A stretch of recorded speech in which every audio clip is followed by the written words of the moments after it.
Hello friends, sensitive study point में एक बार फिर आपका हार्दिक स्वागत है। हम 10th क्लास के केंद्र सरकार के बारे में अध्ययन कर रहे थे।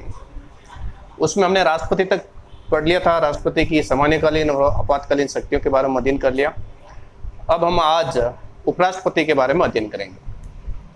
उपराष्ट्रपति, देखिए, उपराष्ट्रपति का जो पद है वो राष्ट्रपति के बाद में दूसरा सबसे बड़ा संवैधानिक पद है। अब देखिए, इसकी नियुक्ति जो भारतीय संविधान का एक अनुच्छेद है, अनुच्छेद 63, इसके अंदर उपराष्ट्रपति पद की व्यवस्था की गई है।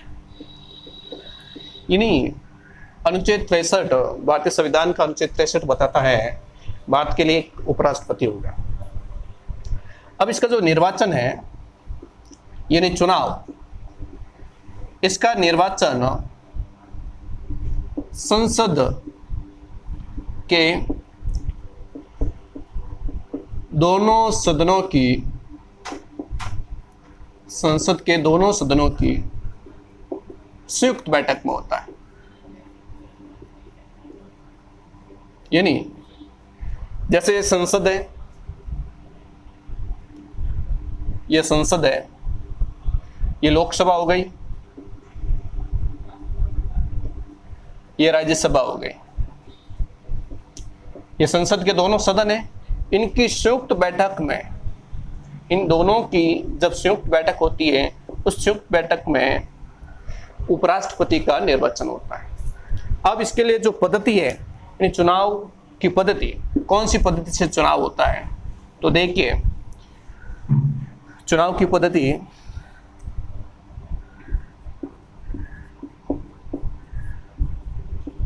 आनुपातिक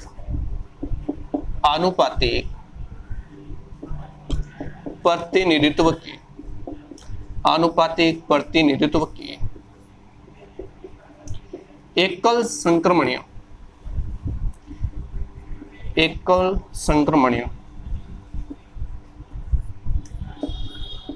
गुप्त मतदान, ये उपराष्ट्रपति के चुनाव की पद्धति है। आपको ध्यान रखना है, आनुपातिक प्रतिनिधित्व की एकल संक्रमणीय मत पद्धति यानी गुप्त मतदान के द्वारा उपराष्ट्रपति का चुनाव होता है। चुनाव करने वाले कौन कौन से हैं? संसद के दोनों सदनों के सभी सदस्य, यानी दोनों सदनों के संयुक्त बैठक में उपराष्ट्रपति का चुनाव होता है। अब देखिए, उपराष्ट्रपति पद के लिए क्या क्या योग्यताएं होनी चाहिए। अब देखिए, योग्यता कौन कौन सी है। तो पहली योग्यता है वो भारत का नागरिक हो, यानी भारत का नागरिक होना चाहिए, कोई विदेश का नागरिक नहीं होना चाहिए, भारत का नागरिक होना चाहिए। दूसरी योग्यता उसकी आयु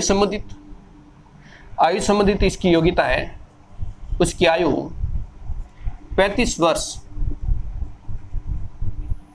से अधिक, यानी कहने का मतलब है 35 वर्ष से अधिक होनी चाहिए, 35 वर्ष से अधिक। और तीसरी जो योग्यता है, वो योग्यता है वह, यानी उपराष्ट्रपति राज्यसभा के सदस्य होने की योग्यता, यानी राज्यसभा के सदस्य की योग्यता रखना आवश्यक है। यानी राज्यसभा के सदस्य की जो योग्यता होती है आयु संबंधित छोड़कर, वो सभी योग्यता उपराष्ट्रपति की होनी चाहिए। अब यह हो गया, भारतीय संविधान के अनुच्छेद 63 में उपराष्ट्रपति पद की व्यवस्था की गई है। अब इसका निर्वाचन है, वो निर्वाचन संसद के दोनों सदनों की संयुक्त बैठक में इनका निर्वाचन होता है। फिर आपको ध्यान रखना है, इसकी चुनाव के लिए कौन सी पद्धति है, तो आनुपातिक प्रतिनिधित्व की एकल संक्रमणीय गुप्त मतदान के द्वारा उपराष्ट्रपति का चुनाव होता है। अब उपराष्ट्रपति के लिए पद की योग्यता है वो भारत का नागरिक होना चाहिए, उसकी आयु 35 वर्ष से अधिक हो, यानी 35 वर्ष की आयु पूरी कर चुका हो। और तीसरी है वो राज्यसभा का सदस्य होने की योग्यता रखता हो। अब उपराष्ट्रपति को अगर हटाना है तो हटाने के लिए क्या व्यवस्था की गई है, यानी कार्यकाल। तो कार्यकाल में देखिए, उपराष्ट्रपति पद के लिए कार्यकाल, यानी उसकी पदच्युति का मतलब है उसको पद से हटाने की। वैसे उपराष्ट्रपति का कार्यकाल कितना होता है? 5 वर्ष का होता है। कार्यकाल देखिए, उपराष्ट्रपति का कार्यकाल 5 वर्ष का होता है। 5 वर्ष का होता है, परंतु वो अपनी इच्छा से समय से पहले, यानी समय से पहले त्याग पत्र दे सकता है। यानी कोई उपराष्ट्रपति है, 5 साल से पहले भी अपनी इच्छा से वो क्या दे सकता है? त्याग पत्र दे सकता है। अगर उसको पद से हटाना है, तो पद से हटाने के लिए राज्यसभा के कुल बहुमत का प्रस्ताव, यानी राज्यसभा ने कुल बहुमत का एक प्रस्ताव पारित करके लोकसभा में भेजता है और लोकसभा उस प्रस्ताव को स्वीकार कर देती है, स्वीकार कर लेती है। आपको ध्यान रखना, अगर उपराष्ट्रपति को अपने पद से हटाना है तो उसके लिए जो सबसे पहले जो प्रस्ताव लाया जाता है, वो प्रस्ताव लाया जाता है राज्यसभा के द्वारा। उस प्रस्ताव में इन कुल बहुमत का उस प्रस्ताव को अगर पास कर देती हैं और फिर उस प्रस्ताव को लोकसभा में भेजा जाता है, लोकसभा उस प्रस्ताव को अगर स्वीकार कर लेता है तो उपराष्ट्रपति अब से अपने पद से हटा हुआ माना जाएगा। परंतु इसके लिए एक शर्त है। इस प्रस्ताव, जो ये प्रस्ताव है हटाने का, यह प्रस्ताव 14 दिन पूर्व उपराष्ट्रपति को क्या देना पड़ेगा? सूचना देनी पड़ेगी। यानी इस प्रस्ताव को लाने से पहले 14 दिन पूर्व उपराष्ट्रपति को क्या करना पड़ेगा? सूचना देनी पड़ेगी। अब ये इसका कार्यकाल होगा, पद च्युति होगी। अब इसके बाद में उपराष्ट्रपति की कार्य शक्तियां क्या है, यानी उपराष्ट्रपति कौन कौन से कार्य करता है? तो देखिए, उपराष्ट्रपति के कार्य शक्तियां,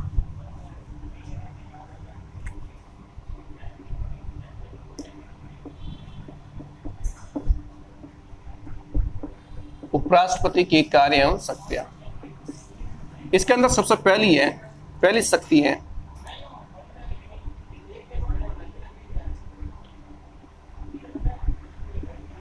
राज्यसभा का पदेन सभापति।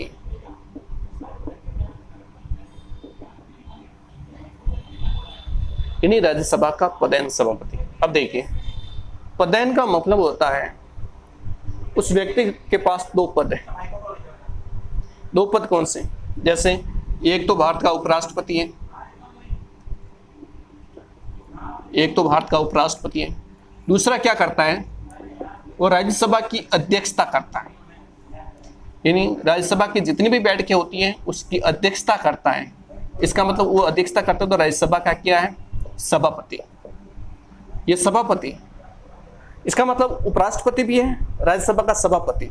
इसके पास कितने पद हैं? 2 पद, इसीलिए उसको पदेन कहा जाता है। यानी राज्यसभा का वो पदेन सभापति होता है। अब देखिए इसमें क्या होता है, सबसे महत्वपूर्ण काम यही है, ये राज्यसभा का सदस्य नहीं होता है। यानी उपराष्ट्रपति होता है, वो राज्यसभा का सदस्य नहीं होता है, फिर भी इसकी क्या करता है? अध्यक्षता करता है। अब इसमें क्या होता है, जब राज्यसभा में पक्ष व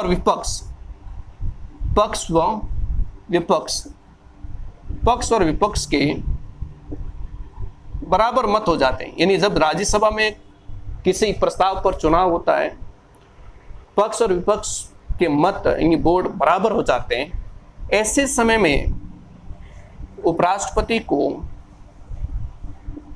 निर्णायक मत देने का अधिकार। यानी राज्यसभा के अंदर पक्ष और विपक्ष के बराबर मत आ गए, माना कि पक्ष के अंदर भी 122 आ गए और विपक्ष के अंदर भी 122 आ गए, ऐसे समय में उपराष्ट्रपति को निर्णायक मत देने का क्या है? अधिकार है। यह सबसे महत्वपूर्ण कार्य है इसका। अब दूसरा कार्य है जब राष्ट्रपति नहीं होता है तो उसका पद का भार उपराष्ट्रपति के पास आता है। तो राष्ट्रपति किन परिस्थितियों में नहीं होगा वो देखिए। दूसरा जो उपराष्ट्रपति का कार्य है वो है राष्ट्रपति की अनुपस्थिति,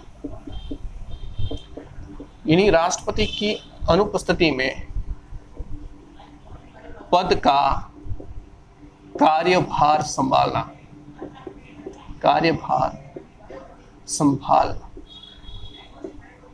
यानी जब राष्ट्रपति नहीं, हम उपराष्ट्रपति की बात करें, राष्ट्रपति नहीं है उस समय उसका पद का कार्यभार कौन संभालेगा? उपराष्ट्रपति। अब देखिए किन परिस्थितियों में राष्ट्रपति नहीं होगा। तो सबसे पहले इसके अंदर पहला पॉइंट है जब राष्ट्रपति की मृत्यु हो जाए, मृत्यु होने पर, यानी जब राष्ट्रपति की मृत्यु हो जाती है, जब राष्ट्रपति की मृत्यु हो जाती है तो पद क्या हो जाएगा? खाली हो जाएगा। तो उस पद पर, उस पद का जो कार्यभार है वो हमेशा उपराष्ट्रपति संभालेगा। दूसरी कौन सी परिस्थिति है? दूसरी परिस्थिति है राष्ट्रपति है और उसने अपनी इच्छा से समय से पहले क्या दे दिया है? त्याग पत्र दिया। यानी राष्ट्रपति ने त्याग पत्र दे दिया है, तो ऐसे समय में भी उस पद का भार कौन वहन करेगा? उपराष्ट्रपति। तीसरा है कि राष्ट्रपति को महाभियोग, यानी राष्ट्रपति की हटाने की जो प्रक्रिया है कौन सी है? महाभियोग के कारण राष्ट्रपति पद से हटना।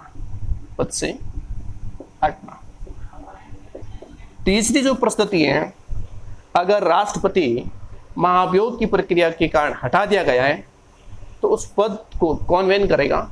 उपराष्ट्रपति। वहन का मतलब है उस पद को कौन संभालेगा? तो उपराष्ट्रपति। नेक्स्ट है अन्य कारण।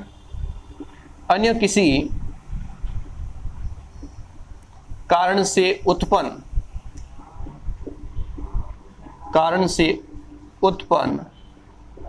राष्ट्रपति की असमर्थता,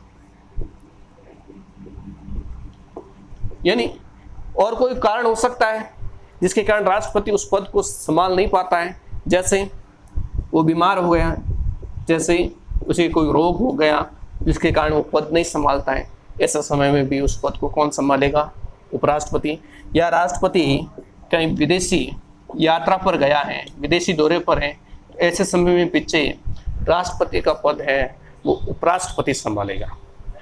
ये थी राष्ट्रपति की कार्य शक्तियां। तो आपको ध्यान रखना उपराष्ट्रपति की जो दो कार्य शक्तियां, पहली है वो राज्यसभा का पदेन सभापति होता है, जिसके अंदर आपको बताना है वो राज्यसभा का सदस्य नहीं होता है, फिर भी उसकी अध्यक्षता करता है। जब पक्ष और विपक्ष के मत बराबर आ जाते हैं ऐसे समय में उसको निर्णायक मत देने का अधिकार है। उसके बाद में उसकी दूसरी कार्य शक्तियां हैं राष्ट्रपति की अनुपस्थिति में पद कौन सा? राष्ट्रपति का पद का कार्यभार संभालना। जब राष्ट्रपति की मृत्यु होने पर पद कौन संभालेगा? उपराष्ट्रपति। राष्ट्रपति के समय से पहले त्याग पत्र देने पर पद कौन संभालेगा? उपराष्ट्रपति। राष्ट्रपति महाभियोग के कारण पद से हटा दिया गया है, उस पद को कौन संभालेगा? उपराष्ट्रपति। या अन्य किसी कारण से उत्पन्न राष्ट्रपति की असमर्थता है पद संभालने में, जैसे या वो बीमार है या कहीं विदेशी यात्रा पर गया है, तो उसके पीछे पद कौन संभालेगा? उपराष्ट्रपति। राष्ट्रपति हो गया, उपराष्ट्रपति हो गया, अब है प्रधानमंत्री। देखिए प्रधानमंत्री के बारे में हम अध्ययन करेंगे।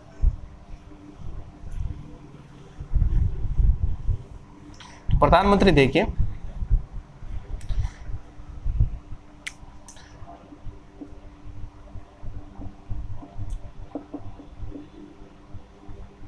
प्रधानमंत्री, प्राइम मिनिस्टर। देखिए भारतीय संविधान का अनुच्छेद है 74, इसके अंदर प्रधानमंत्री पद की व्यवस्था की गई। उसमें बताया गया भारत के लिए एक प्रधानमंत्री होगा। भारतीय संविधान का कौन सा अनुच्छेद है? अनुच्छेद 14 और 74 में। अब देखिए प्रधानमंत्री की जो नियुक्ति होती है, उस नियुक्ति को कौन नियुक्ति करता है? प्रधानमंत्री। तो आपको ध्यान रखना है, तो प्रधानमंत्री की जो नियुक्ति है वो नियुक्ति राष्ट्रपति करता है। कौन करता है? राष्ट्रपति। अब राष्ट्रपति कैसे करता है? जैसे मूल सिद्धांत के अंदर क्या है? मूल सिद्धांत तो यही कहता है कि राष्ट्रपति हमेशा लोकसभा के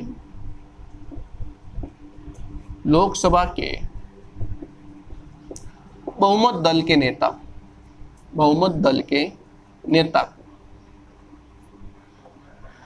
यानी मूल सिद्धांत कहता है, भारत का संविधान कहता है लोकसभा के बहुमत दल के नेता को राष्ट्रपति प्रधानमंत्री नियुक्त करेंगे। और कुछ ऐसी भी परिस्थितियां होती हैं जो राष्ट्रपति अपनी स्वविवेक से क्या करता है? नियुक्ति भी करता है। अगर किसी को बहुमत नहीं मिलता है, यानी किसी भी राजनीतिक को बहुमत नहीं मिलता है, तो सबसे बड़े दल के नेता को अपनी स्वविवेक के आधार पर उसको नियुक्त करता है। अब हो गया है प्रधानमंत्री की नियुक्ति संबंधी में आपको बता दिया है। अब प्रधानमंत्री के कार्य एवं शक्तियां क्या है वो देखिए। प्रधानमंत्री के कार्य एवं शक्तियां, तो आपको ध्यान रखना प्रधानमंत्री पद की जो व्यवस्था है भारतीय संविधान के अनुच्छेद 74 में की गई। जो इसकी नियुक्ति है वो नियुक्ति हमेशा कौन करेगा? प्रधानमंत्री की राष्ट्रपति करेगा। किसके आधार पर? लोकसभा के बहुमत दल के नेता के आधार पर।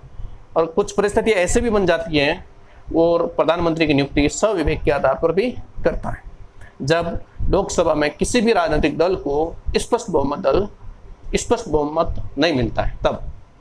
अब है प्रधानमंत्री के कार्य एवं शक्तियां या अधिकार क्या क्या हैं, तो देखिए प्रधानमंत्री के कार्य एवं शक्तियां।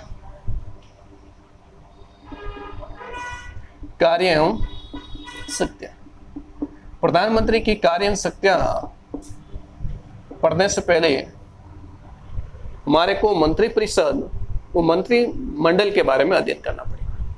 तो देखिए सबसे पहले मंत्रिपरिषद क्या होती है? मंत्रिपरिषद। अब देखिए मंत्रिपरिषद, मंत्री प्लस समूह यानी मंत्रियों का समूह। इसका मतलब क्या है? मंत्रियों का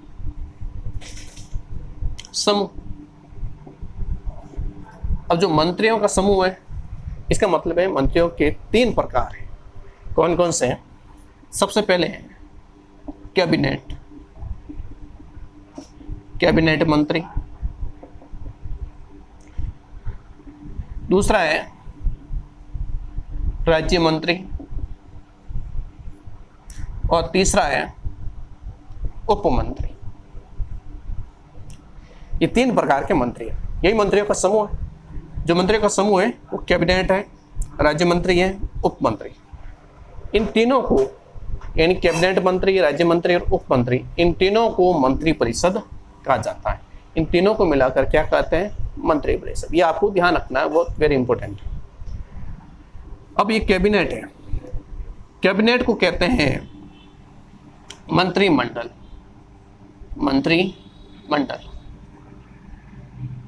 यह है मंत्रिमंडल। कैबिनेट को क्या कहते हैं? मंत्रिमंडल। ये शासन की सर्वोच्च इकाई है, यानी शासन का सबसे बड़ी इकाई है वो कैबिनेट मंत्री यानी मंत्रिमंडल। और इसकी अध्यक्षता है वो हमेशा कौन करता है? यानी इसकी बैठक की अध्यक्षता हमेशा प्रधानमंत्री करता है। तो आपको समझ में आ गई होगी मंत्रिपरिषद क्या होता है और मंत्रिमंडल क्या होता है। दोनों में क्या अंतर है? कैबिनेट मंत्री, राज्य मंत्री और उप मंत्री, इन तीनों मंत्रियों का समूह ही मंत्रिपरिषद कहलाती है। इस समूह का एक कैबिनेट मंत्री यानी कैबिनेट मंत्रियों का जो समूह है वो मंत्रिमंडल कहलाता है, जिसके अंदर महत्वपूर्ण जो विभाग हैं उन विभागों का समूह है। ठीक है, और इसकी अध्यक्षता आपको ध्यान रखना प्रधानमंत्री करता है। अब देखिए सबसे पहले कार्य एवं शक्तियां पढ़ लेते हैं। उससे पहले हमने मंत्रिपरिषद और मंत्रिमंडल के बीच में अंतर समझा है। अब देखिए सबसे पहले प्रधानमंत्री का क्या कार्य एवं शक्तियां हैं। पहली है मंत्रिपरिषद का क्या करना? निर्माण करना। सबसे पहला कार्य है प्रधानमंत्री का पहला कर्तव्य बनता है, यानी शपथ लेने के बाद पहला कार्य है मंत्री परिषद का क्या करना है, निर्माण करना। यानी कौन कौन से किस किस को मंत्री बनाना है, किसको मंत्री नहीं बनाना है, कौन से मंत्री को कौन सा विभाग देना, ये मंत्री परिषद का निर्माण कौन करेगा, प्रधानमंत्री। सर्वप्रथम उसका यही कार्य है।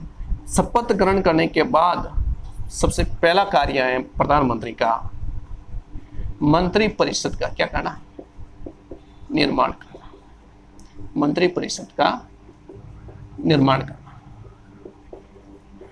अब मंत्री परिषद का निर्माण कैसे होगा, प्रधानमंत्री क्या करेगा, वैधानिक सीमा में, संवैधानिक सीमा, वैधानिक सीमा में रहते हुए, वैधानिक मतलब कानूनी, कानून क्या कहते हैं, वैधानिक सीमा में रहते हुए मंत्री परिषद का क्या करेगा, निर्माण करेगा। और इसके साथ वो क्या ध्यान रखना, कितने मंत्री होंगे, कितने मंत्री होंगे, वो कौन कौन मंत्री होंगे, इसका भी वो ध्यान रखेगा, कौन कौन मंत्री होगा। अब ये प्रधानमंत्री की सर्वविवेक शक्ति है, यानी वैधानिक सीमा में कितने मंत्री होंगे। वैधानिक यानी संविधान कहता है कि लोकसभा की कुल सदस्य का 15% ही मंत्री परिषद में होना चाहिए। माना कि लोकसभा के अंदर 545 सदस्य हैं, इसका 15%, ठीक है, इसका 15% ही क्या होना चाहिए, लोकसभा के अंदर सदस्य होना चाहिए। लगभग 80 के आसपास, 80-82 के आसपास उठा है इसका, ठीक है। मंत्री परिषद में 80-82 सदस्य हो सकते हैं, 80-82 के आसपास। और कौन कौन मंत्री होंगे ये प्रधानमंत्री तय करेगा। तो सबसे पहला प्रधानमंत्री का कार्य है मंत्री परिषद का क्या करना, निर्माण करना। अब इसका दूसरा कार्य है मंत्रियों में विभागों का बंटवारा एवं परिवर्तन करना। कौन से मंत्री को कौन सा विभाग देना है, या फिर जो विभाग दिया गया है उसमें अच्छा काम कर रहा है वो मंत्री या नहीं कर रहा है, तो उसका विभाग का परिवर्तन भी करना प्रधानमंत्री के हाथ में। तो दूसरा है मंत्रियों में विभागों का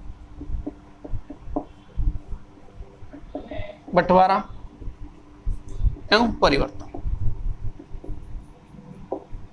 यानी विभाग का परिवर्तन करना है या कोई नए विभाग किसी को देना है। तो देखिए सबसे पहले मंत्रियों के अंदर विभागों का जो बंटवारा होगा,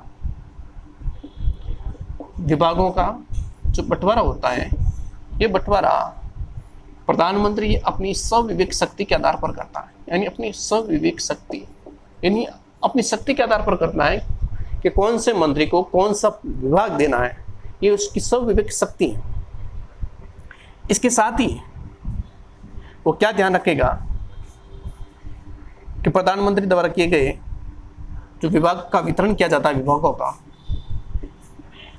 उस वितरण के अंदर कोई साधारणता आपत्ति नहीं होनी चाहिए, किसी भी प्रकार की आपत्ति नहीं होनी चाहिए। ऐसा अगर कोई है, कोई विभाग के अंदर अच्छा परफॉर्मेंस नहीं कर रहा है तो उसके विभाग को परिवर्तन भी कर सकता है। ये प्रधानमंत्री की स्वविवेक शक्ति है। इन विभागों को बंटवारा करना प्रधानमंत्री का प्रमुख कार्य। अब तीसरी जो शक्ति है इसकी, वो शक्ति देखिए। जो तीसरी शक्ति है प्रधानमंत्री की, वह है मंत्री परिषद का कार्य संचालन। मंत्री परिषद का कार्य संचालन। तो देखिए मंत्री परिषद का कार्य संचालन प्रधानमंत्री कैसे करता है। कार्य संचालन में मंत्री परिषद का संचालन करना, क्योंकि वो मंत्री परिषद का भी हेड होता है, मंत्रिमंडल का भी क्या होता है, हेड होता है। तो देखिए प्रधानमंत्री क्या करता है, जितने भी मंत्रिमंडल यानी कैबिनेट, इनकी बैठकों की क्या करता है, बैठकों की अध्यक्षता करता है। यानी जितने भी मंत्रिमंडल की बैठकें होगी वो बैठकें प्रधानमंत्री के निर्देशन में होगी। उन सबकी बैठकों की भी अध्यक्षता कौन करता है, प्रधानमंत्री। और इस मंत्रिमंडल में जितने भी कार्रवाई होती है, वो सब कार्रवाई का संचालन कौन करेगा, प्रधानमंत्री। सब कार्रवाई का संचालन, कौन से बैठक कब करनी है, उन सब का संचालन कौन करेगा, प्रधानमंत्री करेगा, पीएम। और इसके साथ ही मंत्रिपरिषद की बैठकों के विषय पर विचार किया जाता है, यानी मंत्रिपरिषद की जो बैठकें होती हैं, कौन कौन से विषय लाने हैं उस विषयों पर भी विचार किया जाता है। और प्रधानमंत्री जिसे जो विषय लाया जाता है ये प्रधानमंत्री की एजेंडा होता है, ठीक है। यानी कहने का मतलब है कार्यसूची, इन कौन से विषय लाने हैं ये सब प्रधानमंत्री के निर्देशन के अंदर होता है। तो आपको ध्यान रखना जो तीसरा कार्य है मंत्रिपरिषद का कार्य संचालन, यानी कहने का मतलब है मंत्रिपरिषद की जितनी भी बैठकें होती है, मंत्रिमंडल की जितनी भी बैठकें होती हैं, उन बैठकों की अध्यक्षता सभापतित्व कौन करता है? प्रधानमंत्री करता है। और इसकी समस्त कार्रवाई का संचालन भी कौन करता है? प्रधानमंत्री। तथा मंत्रिपरिषद के सभी विषयों पर विचार करना, ठीक है, वो किसके निर्देशन में होता है? प्रधानमंत्री के निर्देशन में होता है। जो इसकी कार्यसूची वो एजेंडा है किसका? प्रधानमंत्री का, ठीक है। अब नेक्स्ट कार्य है शासन के विभिन्न विभागों में समन्वय। शासन के विभिन्न विभागों का समन्वय। नेक्स्ट है शासन के विभिन्न विभागों का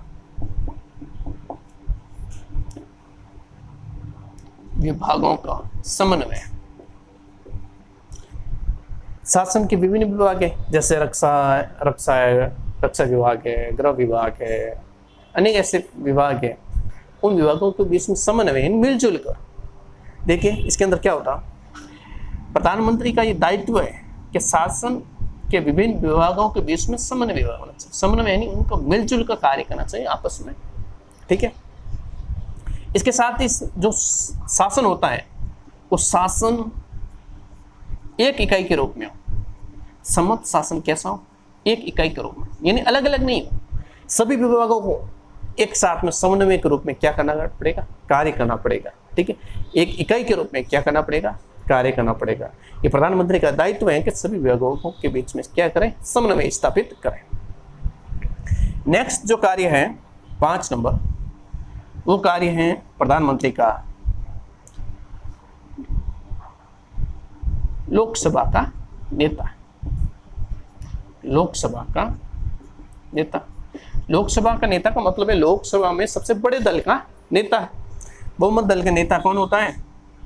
प्रधानमंत्री होता है, जिसकी नियुक्ति कौन करता है? राष्ट्रपति करता है। इन बहुमत दल के नेता को ही राष्ट्रपति प्रधानमंत्री की नियुक्ति करता है। तो देखिए इसके अंदर क्या होता है, कानून निर्माण के समस्त कार्य, जितने भी कार्य है कानून निर्माण के समस्त कार्य प्रधानमंत्री के नेतृत्व में किए जाते हैं। यानी नेतृत्व किसका होता है? प्रधानमंत्री का।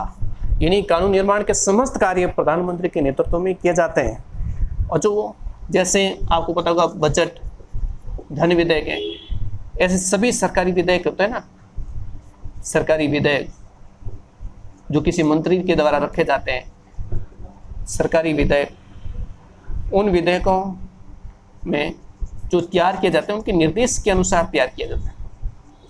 यानी जितने भी सरकारी विधेयक हैं उन सभी सरकारी विधेयक प्रधानमंत्री के निर्देश के अनुसार ही तैयार किए जाते हैं। तो आपको ध्यान रखना लोकसभा का नेता कौन होता है? प्रधानमंत्री। तो आपको ध्यान रखना लोकसभा के समस्त कानून निर्माण का जो नेतृत्व है वो कौन करता है? प्रधानमंत्री करता है। बजट यानी धन विधेयक जैसे सभी सरकारी विधेयक हैं, ठीक है, वे सभी प्रधानमंत्री के निर्देशानुसार ही तैयार होते हैं। यानी उनको प्रधानमंत्री के निर्देश के अनुसार ही, जैसे प्रधानमंत्री का निर्देश है वैसे उनका क्या होता है? निर्माण। नेक्स्ट देखिए प्रधानमंत्री का कार्य। नेक्स्ट है राष्ट्रपति व मंत्रिमंडल। मंत्रिमंडल का मतलब होता है कैबिनेट। इनके बीच में समन्वय स्थापित करना। नेक्स्ट नंबर है राष्ट्रपति व मंत्रिमंडल। राष्ट्रपति व मंत्रिमंडल के बीच समन्वय स्थापित करना। समन्वय स्थापित करना। इन कहने का मतलब है प्रधानमंत्री क्या करता है, राष्ट्रपति व मंत्रिमंडल के बीच में कड़ी के रूप में कार्य करता है। कहने का मतलब है ये मंत्रिमंडल है, ये राष्ट्रपति है, राष्ट्रपति और मंत्रिमंडल के बीच में कड़ी के रूप में प्रधानमंत्री कार्य करता है। यानी मंत्रिमंडल ने कौन कौन से कार्य किए, उस कार्य की सूची राष्ट्रपति को अवगत करवाना। इन देश के अंदर कौन कौन से कार्य होते हैं, उस कार्य की सूची उसको राष्ट्रपति को अवगत कौन करवाता है, प्रधानमंत्री। पर कार्य कौन करती है, मंत्रिमंडल। ठीक है, अगर राष्ट्रपति को देश संबंधी कुछ सूचना प्राप्त करनी है, कौन सा कार्य कब हो रहा है, तो राष्ट्रपति किससे मांगेगा, प्रधानमंत्री। प्रधानमंत्री कहां से लेगा, मंत्रिमंडल से। तो देखिए इसके अंदर क्या होता है, जितने भी सार्वजनिक महत्व के जितने भी सार्वजनिक महत्व के विषय या मामले हैं, ठीक है, एक राष्ट्र के प्रधानमंत्री के माध्यम राष्ट्रपति क्या करता है, राष्ट्रपति सीधा उनसे प्रधानमंत्री से अवगत होता है। इन सार्वजनिक महत्व के जितने भी विषय हैं, जितने भी मामले हैं, राष्ट्रपति को हमेशा अवगत कौन करवाता है, प्रधानमंत्री करवाता है। ठीक है, और इसके साथ ही राष्ट्रपति मंत्रिमंडल तक, और राष्ट्रपति अगर कोई कार्य है वो मंत्रिमंडल तक पहुंचाना है तो वो कौन पहुंचाएगा, प्रधानमंत्री। कहने का मतलब है मंत्रिमंडल राष्ट्रपति के कोई निर्देश हैं वो मंत्रिमंडल तक पहुंचाने का कार्य प्रधानमंत्री करेगा। ये आपको ध्यान है। यानी राष्ट्रपति और मंत्रिमंडल के बीच में समन्वय कौन स्थापित करता है, आपको ध्यान रखना, वो करता है प्रधानमंत्री। एक कड़ी के रूप में कार्य करता है। सार्वजनिक महत्व के जितने भी विषय हैं राष्ट्रपति प्रधानमंत्री से ले सकता है। ठीक है, और प्रधानमंत्री ही उन विषयों को राष्ट्रपति को अवगत करवाता है। नेक्स्ट जो कार्य है, विभिन्न पद प्राप्त करना। यानी जितने भी बड़े बड़े पद हैं उन पदों पर प्रधानमंत्री के निर्देश से वो पद की नियुक्ति राष्ट्रपति करता है। जैसे विभिन्न पद प्रदान करना। विभिन्न पद जैसे बड़े बड़े पद हैं उन पदों पर नियुक्ति। देखिए संविधान द्वारा, संविधान में तो ये बता दिया है, संविधान ने क्या बताया है कि जिन उच्च पदाधिकारी जो बड़े बड़े पद है, जैसे राज्यपाल की नियुक्ति है, लोक सेवा आयोग के सदस्यों की या अध्यक्ष की नियुक्ति है, ऐसे बड़े बड़े पद संविधान में बताया कि उच्च पदाधिकारी की नियुक्ति कौन करेगा, इनकी नियुक्ति हमेशा कौन करेगा, राष्ट्रपति करेगा। ये संविधान में बात लिखी हुई है। क्या लिखी हुई है कि उच्च पदाधिकारियों की जो नियुक्ति है वो राष्ट्रपति करेगा। पर व्यवहार में क्या होता है, व्यवहार में राष्ट्रपति क्या करता है, उनकी नियुक्ति किसकी सलाह से करता है, जो उच्च पदाधिकारी है। इन उच्च पदाधिकारियों की जो नियुक्ति होती है राष्ट्रपति प्रधानमंत्री की सलाह से करता है। किसकी सलाह से, प्रधानमंत्री। मंत्रिमंडल, आपको ध्यान रखना है, प्रधानमंत्री की सलाह से करता है। जितने भी बड़े, संविधान में बताया गया है कि उच्च पदाधिकारी की नियुक्ति हमेशा कौन करेगा, राष्ट्रपति करेगा। पर व्यवहार में ऐसा नहीं है। व्यवहार में राष्ट्रपति के अधीनस्थ कौन होता है, प्रधानमंत्री। ठीक है, नहीं, प्रधानमंत्री उन उच्च पदाधिकारियों की क्या करेगा, नियुक्ति करेगा। नियुक्ति का मतलब होता है वो राष्ट्रपति को उसको नियुक्त करने के लिए बोलेगा। ठीक है,